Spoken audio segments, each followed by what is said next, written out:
Sunshine Meadows was supposed to be my dream neighborhood. After 15 years of apartment living in the city, I'd finally saved enough for a down payment on a charming 3-bedroom colonial with a yard that stretched wide enough for the garden I'd always fantasized about. The listing photos had shown pristine lawns, elegant homes with tasteful landscaping, and families smiling in cul-de-sacs, a perfect slice of suburban paradise. "You're going to love it here," my realtor had gushed. "The community is tight-knit, the schools are excellent, and the HOA keeps everything looking beautiful." I should have paid more attention to those last words. My first week was blissful. I planted a vibrant flower bed along my front walkway, cosmos, zinnias, and my pride and joy, a collection of rare hybrid roses I'd been cultivating for years. My little green sanctuary was the first thing I'd created in my new home, my personal welcome mat to the world. Then came the knock at my door. "Hi there, Patricia Wilcox, HOA president." The woman on my porch had a perfect blonde bob, impeccable makeup, and a smile that didn't quite reach her eyes. "Just stopping by to welcome our newest homeowner and drop off your community handbook." She thrust a 3-ring binder into my hands that must have weighed 5 pounds. "You'll want to review that carefully," she said, her gaze drifting to my flower bed. Her smile tightened. "Especially Section 12, approved landscaping elements and color palettes." "Color palettes? For flowers?" I laughed. "Patricia didn't. We maintain certain standards here in Sunshine Meadows. Your enthusiastic garden arrangements will need adjustment. You have 7 days to comply." Before I could respond, she was clicking down my walkway in her impeccable heels, pausing only to nudge one of my rose bushes with the toe of her shoe, knocking several petals to the ground. That night, I flipped through the handbook. Section 12 specified that front gardens could contain only flowers in complementary pastel hues from an approved list. My vibrant cosmos and deep crimson roses were apparently offensive violations of neighborhood aesthetics. I tossed and turned all night. I'd sunk my life savings into this house. I hadn't signed up for this level of control. But as I learned from neighbors the next day, Patricia Wilcox ran Sunshine Meadows like her personal kingdom, and those who defied her quickly found themselves buried in fines, harassment, or worse. Little did I know this would be just the first skirmish in what would become an all-out war. The official warning arrived 3 days later, printed on heavy cardstock with the Sunshine Meadows emblem embossed in gold. Violation: unapproved botanical elements. Fine: $150. Deadline for correction: 4 days. I immediately called the HOA office and requested a meeting. The secretary sounded bored. "Mrs. Wilcox can see you tomorrow at 2 p.m. The HOA headquarters occupied what should have been the community center, a pleasant building with a meeting room and small kitchen that, according to my neighbor Tom, had once hosted block parties and community events. Now it housed Patricia's office, decorated with photos of herself at charity galas and award ceremonies. "Your garden violates 3 separate bylaws," Patricia explained without looking up from my file. "Non-approved species, excessive color saturation, and improper height variance." "They're just flowers," I argued. "Beautiful flowers that enhance the neighborhood. Beauty is subjective. Rules are not." She finally looked up. "Your roses in particular are problematic. They're nearly burgundy. The approved red is sunset blush, which is significantly lighter. These are rare hybrids I've been growing for years. Then you can grow them in your backyard, out of sight." She smiled thinly. "We make reasonable accommodations." I took a deep breath. "Look, I understand having some standards, but this seems excessive. Maybe we could compromise. I could add some lighter flowers to balance." "The rules exist for a reason." Patricia cut me off. "Property values depend on aesthetic cohesion. Your garden looks," she paused, "chaotic, almost deliberately so." As I left the meeting, I spotted a framed newspaper article on the wall. Sunshine Meadows named most visually consistent neighborhood 5 years running. Patricia's face beamed from the center of the photo. That evening, I reluctantly began researching approved flowers. While digging in my garden, Tom peered over the fence. "Don't give in too easily," he whispered. "She targets new homeowners to establish dominance." Last year, she made the Jeffersons repaint their entire house because their summer wheat was too close to harvest gold. That's insane, I said. That's Patricia. Tom glanced nervously toward the street. Just between us, she crushed my wife's daily collection last spring. Said they were 2 inches taller than regulation. Donna cried for weeks. As the conversation ended, I noticed Patricia's sleek Mercedes cruising slowly past my house, her eyes fixed on my garden. That night, I woke to a sound outside. Through the window, I could make out a figure in my front yard. By the time I rushed outside, the damage was done. Half my roses were trampled, stems snapped and blooms crushed into the dirt. I couldn't prove it was Patricia, but the message was clear. Compliance wasn't optional.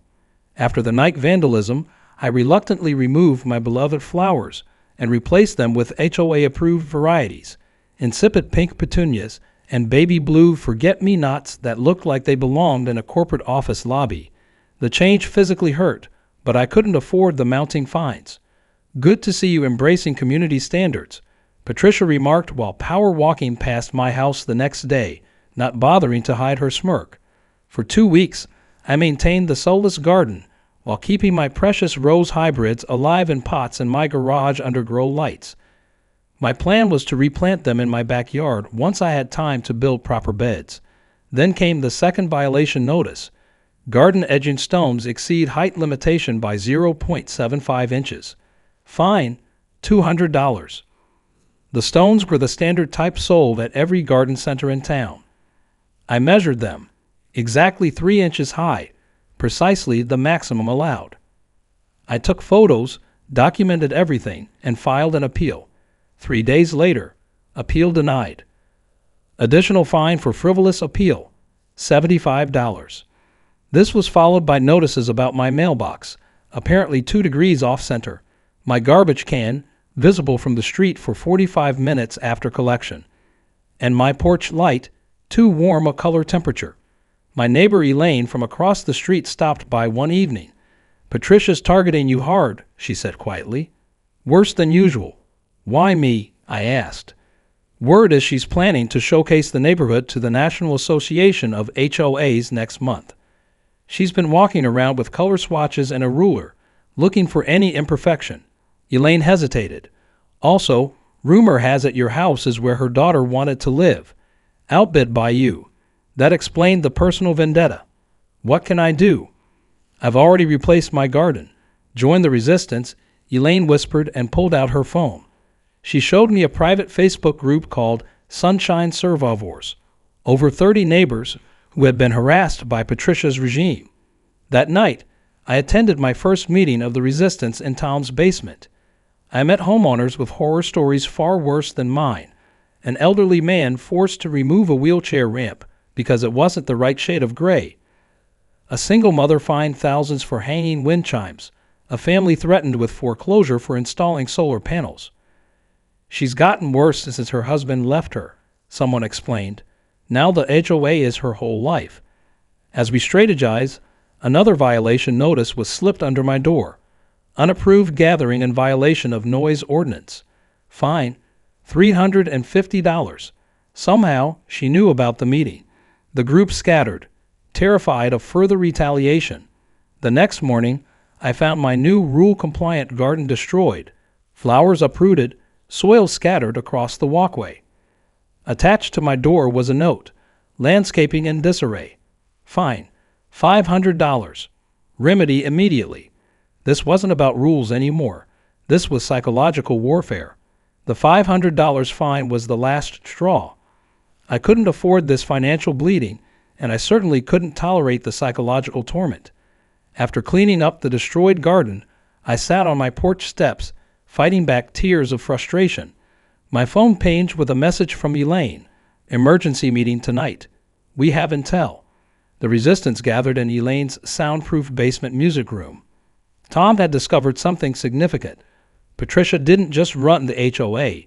She also owned the landscaping company that received exclusive contracts for community maintenance and enforced garden corrections. "She's making a fortune from our fines," Tom explained. "Last year, her company billed the HOA over $200,000 for violation remediation services. Even more disturbing was the revelation about the HOA board.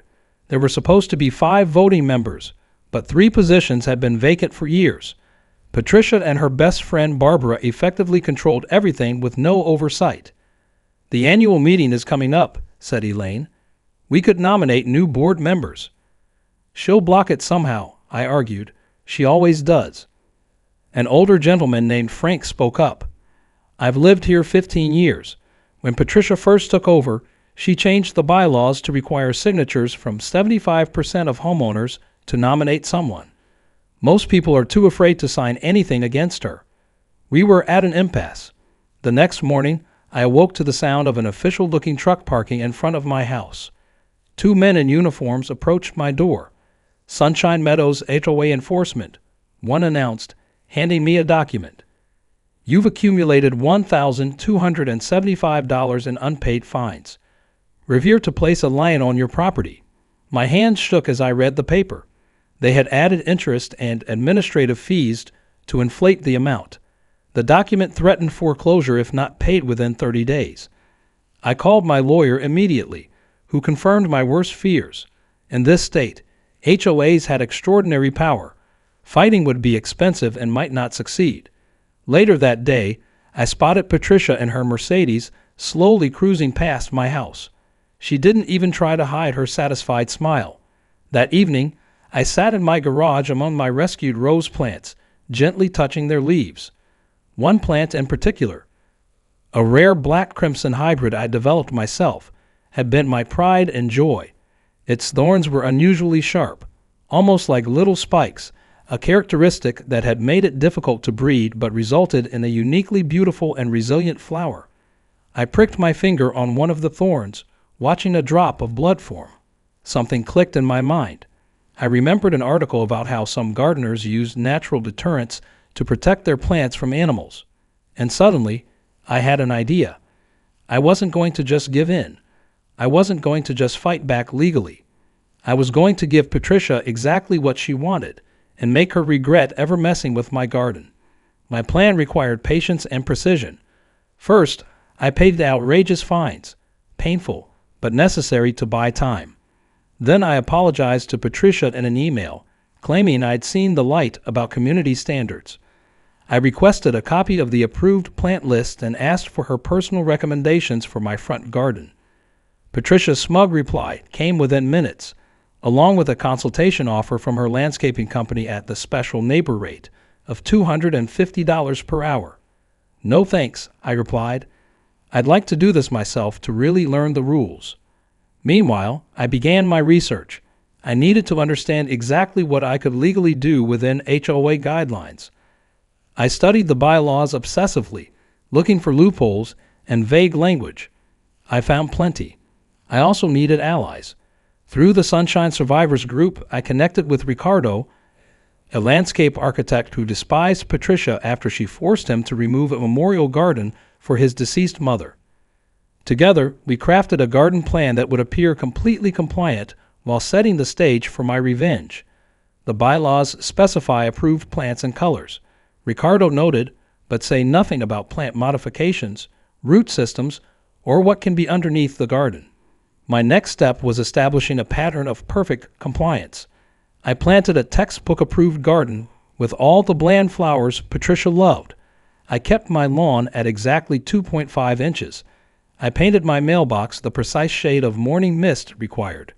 When Patricia performed her inspections, she found nothing to criticize. After a month of this performance, I received a letter from Patricia. "Your impressive turnaround has been noted. Sunshine Meadows appreciates homeowners who embrace our standards of excellence." Translation: she had found a new target and thought I was broken. Now came the critical phase. I submitted an application to enhance my front garden with additional approved plants. My proposal included detailed diagrams, color swatches, and even a grotesquely enthusiastic cover letter about the joy of conformity. Patricia approved it within days. What she didn't know was that I had spent weeks in my garage preparing special planters. Each had a hollow false bottom where I carefully positioned upward-facing garden spikes, the kind used to deter animals, covered by a thin layer of soil that would collapse under pressure. Above this, I planted the HOA-approved flowers. The effect was invisible, a beautiful garden of compliant flowers that concealed dozens of sharp surprises for anyone who might step on them or kneel on them, or, say, deliberately crush them in the middle of the night. I also installed a small, legal security camera disguised as a decorative lantern.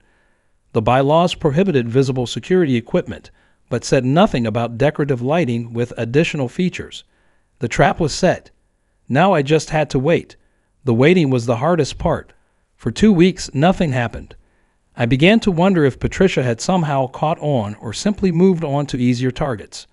The resistance group reported she was terrorizing a family on Maple Street over their bird bath. Then came the community newsletter announcing that judges from the National Association of HOAs would be touring Sunshine Meadows next week. Patricia's chance for national recognition was approaching. The newsletter ended with, "All properties will undergo final compliance inspections. Perfection is our standard." The night after the newsletter arrived, my security system sent an alert to my phone at 2:17 a.m. Someone was in my front yard.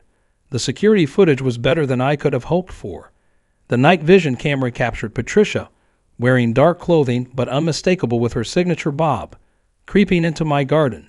She carried garden shears in what looked like a small sack, clearly planning to destroy my flowers and leave the mess for me to find. The video showed her kneeling directly on my specially prepared bed of zinnias, pressing down as she reached for my prized tulips. Suddenly, she jerked backwards, letting out a muffled yelp as the hidden spikes penetrated the thin soil layer and found their target. She fell awkwardly, her hand landing on another prepared section of the garden. Another jerk, another suppressed cry of pain. Patricia scrambled to her feet, dropping her shears in her haste. She limped quickly to her car parked down the street, looking back fearfully at my house. I saved multiple copies of the footage to secure cloud locations. Then I waited. The next day, Patricia was noticeably absent from her usual morning power walk. Barbara, her second in command, was seen walking her dog past my house, slowing to study my garden with suspicious eyes. By afternoon, I received an email from the HOA. Random inspection scheduled for tomorrow, 10 a.m. I smiled. Phase 2 was about to begin. The inspection team consisted of Barbara and 2 committee members I'd never seen before, clearly Patricia's loyalists. They looked nervous as I cheerfully welcomed them. "I'm so proud of my garden," I gushed, channeling Patricia's fake enthusiasm. "Please feel free to examine everything closely." Barbara narrowed her eyes. "We've received reports of unauthorized garden elements." "That's impossible," I replied innocently. "I've followed every rule meticulously. See my approved application." I handed them the paperwork Patricia had signed. The inspection was thorough. They measured, photographed, and scrutinized every petal and leaf. Finding nothing visibly wrong, Barbara began poking at the soil with a ruler. Looking for something specific, I asked pleasantly. Barbara straightened, flustered. "Just checking soil quality. Seems adequate." After they left, I received official notification that my property had passed inspection. But the real victory came that evening when Tom texted me, "Emergency board meeting called. Patricia absent, Barbara running things." The next day, rumors spread through the neighborhood. Patricia had suffered an accident and would be working remotely for a while. My resistance contacts reported she had been seen at urgent care with bandaged hands and was walking with a limp. Patricia's absence created a power vacuum that Barbara was clearly unequipped to fill. Scheduled fines weren't being processed. Inspection timetables fell apart. The resistance group began quietly organizing, collecting signatures for board nominations while the iron grip was temporarily loosened. A week passed without Patricia's Mercedes creeping down our streets. The National HOA judge's visit was only days away, and Barbara was panicking, sending increasingly desperate emails about maintaining our standards of excellence. Then came my favorite development, a certified letter from the HOA announcing that due to maintenance issues, all front gardens would be professionally serviced before the judge's visit. At homeowner expense, of course. The contractor? Patricia's company. Perfect. I had prepared for this possibility. The morning the landscaping crew arrived at my house, I was waiting with a friendly smile and ice-cold lemonades. Be careful with the new plantings, I advised the workers. The soil is still settling. As they began working, I casually mentioned, "Oh, and I have cameras monitoring the garden after some recent vandalism. For your protection as much as mine." The crew exchanged glances. One of them, an older man, nodded almost imperceptibly in what seemed like respect. They worked carefully around my garden, doing minimal maintenance and moving on quickly. Later that day, I received a text from an unknown number. "Ms. Wilcox says to tell you this isn't over, but between us, she's scared of your garden. Don't know what you did, but she won't go near it again." The resistance was growing stronger. Patricia's absence had given people courage. The question now was, what would happen when she returned? 3 days before the national HOA judges were scheduled to arrive, Patricia made her dramatic return. She called an emergency community meeting in the clubhouse. Mandatory attendance, $100 fine for absence. The room was packed, humming with tension as we waited. When Patricia finally entered, she was clearly not fully recovered. Her right hand remained bandaged, and she walked with a slight but noticeable limp. Her usually perfect makeup couldn't quite hide the dark circles under her eyes, but her voice was as imperious as ever. "Sunshine Meadows stands at a crossroads," she announced. "For years we have been the gold standard for planned communities. Our property values have risen 15% above surrounding neighborhoods. Our visual cohesion has won awards." She paused dramatically. "But recently there have been elements working to undermine everything we've built. People who don't appreciate the value of rules. People who employ—" She looked directly at me. "Underhanded tactics." The room shifted uncomfortably. Many neighbors avoided looking at me, but others, members of the resistance, met my eyes with subtle nods of support. "I have prepared a new amendment to our bylaws," Patricia continued, holding up a document. "It will require weekly professional inspection of all front-facing landscaping, with immediate correction of any violations. For your convenience, my company will provide these services at a modest monthly fee." Gasps and murmurs filled the room. This would cost each household hundreds of dollars per month, while funneling more money directly to Patricia. Additionally, she pressed on, security cameras facing community property will now be prohibited without board approval. This is to protect privacy and the aesthetic integrity of our neighborhood. She was trying to cut off my evidence gathering. I had expected this. These measures require immediate passage for the good of the community. The board will vote now. This was her mistake. In her absence, the resistance had been working. We had discovered that according to state law, HOA board elections required proper notice and couldn't be conducted at emergency meetings.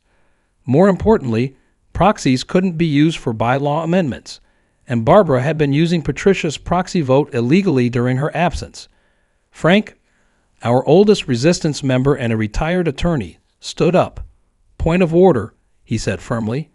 "This meeting does not constitute proper notice under State Statute 47.5b. Additionally, I move to postpone any voting until the annual meeting next month, when we will also be filling the 3 vacant board positions." Patricia's face flushed. "There are no vacancies.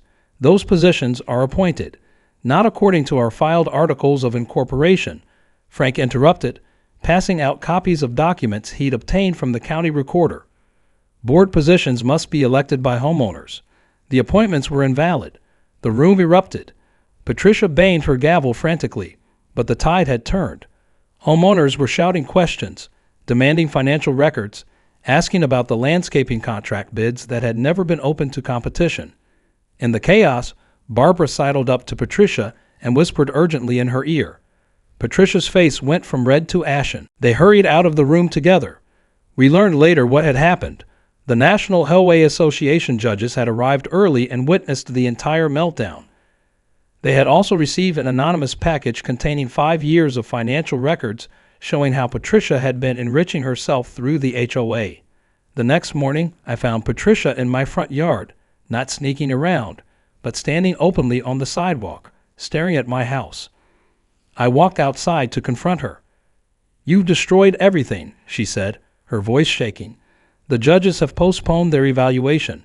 They're asking for an audit. You destroyed yourself, I replied calmly. I just planted the evidence. Her eyes narrowed. I still have power. I can make your life hell. I have the security footage of you vandalizing my garden, I said quietly. Trespassing. Destruction of property. And I'm not the only one with evidence. Patricia took a step toward me, then winced as her injured leg protested. This isn't over. You're right, I agreed. The HOA election is just getting started. The month leading up to the annual HOA meeting transformed Sunshine Meadows. With Patricia's intimidation tactics neutralized by our evidence and the pending audit, homeowners began reclaiming their properties in small ways. Colorful flowers appeared in previously drab gardens. Basketball hoops emerged in driveways. One brave family painted their front door a cheerful red instead of the mandated classic ivory.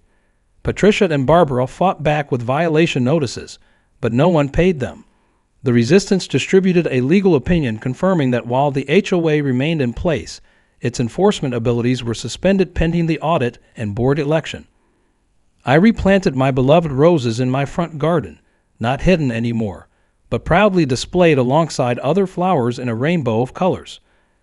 Every time Patricia drove past, I made sure to be out watering them, offering a friendly wave that was never returned.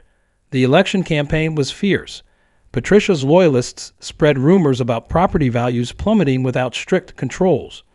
The resistance countered with actual data showing that neighboring communities with more reasonable HOAs had comparable or better appreciation rates. The audit results arrived 3 days before the election, and they were devastating. Patricia had been skimming funds for years, directing contracts to friends at inflated prices, and collecting kickbacks. Most damning was the discovery that fines weren't going into community improvements as claimed, but into a special projects account only she could access. The annual meeting had to be moved from the clubhouse to the high school gymnasium to accommodate the unprecedented turnout. Over 90% of homeowners attended, many seeing each other as neighbors for the first time after years of Patricia's divide and conquer tactics. When Patricia entered, the room fell silent. She clearly made an effort to reclaim her former glory. Perfect hair, designer outfit, confident stride despite her still healing injuries. But the fear she'd once inspired was gone. Elaine, Tom, Frank, Ricardo, and I had formed a slate of candidates to fill all 5 board positions. We ran on a platform of reasonable rules, transparent finances, and community building. Patricia and Barbara headed the opposing ticket, promising continued excellence and stability. Before the vote, each candidate had 5 minutes to speak. Patricia went first, emphasizing rising property values and community prestige under her leadership. She didn't mention the audit findings, acting as if they didn't exist. When my turn came, I didn't attack Patricia directly. Instead, I talked about community in its true sense, neighbors supporting each other, diversity within harmony, and gardens where different flowers could bloom together. I ended by holding up one of my hybrid roses. This is the Black Phoenix, I said. I developed it myself. It was nearly destroyed, but it survived, and now it's thriving, just like our community will. The voting was by secret ballot. While they were counted, we all waited in tense silence. Finally, the election committee chairman took the podium. For the first time in 15 years, we have a complete turnover of the board, he announced. All 5 positions will be filled by the community revival slate. The gymnasium erupted in applause and cheers. Patricia stood frozen, her face a mask of disbelief. Barbara was already heading for the exit.